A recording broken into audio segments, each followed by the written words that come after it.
తమ్ముడే పేకాటే ఈ సామెత ఎప్పుడైనా విన్నారా? ఇప్పుడు నేను చెప్పబోయేది వింటే షాక్ అయి షేక్ అవ్వడమే కాకుండా ఆ సామెతని మీరు ప్రతిరోజు ఇంప్లిమెంట్ కూడా చేస్తారు. మ్యాటర్ ఏంటంటే, ఒక వ్యక్తి తన ఫ్రెండ్ కి 9 లక్షలు అప్పిచ్చాడు, అది కూడా క్యాష్ రూపంలో. సో అప్పు తీసుకున్న వ్యక్తి సెక్యూరిటీ కింద ఒక చెక్ ని ఇచ్చాడు. అప్పు కట్టే రోజు రానే వచ్చింది, కానీ ఫ్రెండ్ గాడు హ్యాండ్ ఇచ్చాడు. కానీ చెక్ ఉందిగా, ఆ చెక్ తీసుకెళ్లి ఆ వ్యక్తి బ్యాంక్ లో డిపాజిట్ చేశాడు. బట్ చెక్ బౌన్స్ అయింది. సో మనోడు ఏం చేశాడంటే, నెగోషియబుల్ ఇన్స్ట్రుమెంట్ యాక్ట్ కింద హైకోర్టులో చెక్ బౌన్స్ కేసు ఫైల్ చేశాడు. ట్విస్ట్ ఏంటంటే, హైకోర్టు ఆ కేసు మొత్తాన్ని కొట్టేసింది. ఎందుకంటే ఆ వ్యక్తి క్యాష్ రూపంలో అంత పెద్ద మొత్తంలో డబ్బిచ్చి చాలా పెద్ద తప్పు చేశాడు. ఏంటా తప్పు?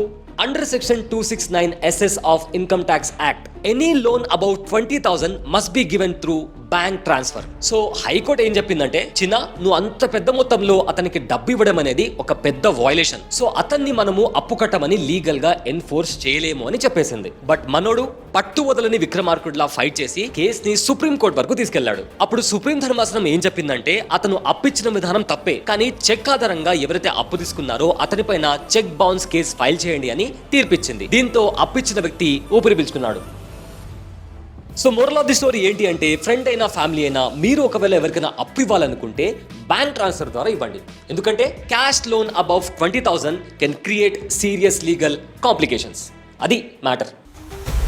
బాస్ వాలా, బీ ద బాస్.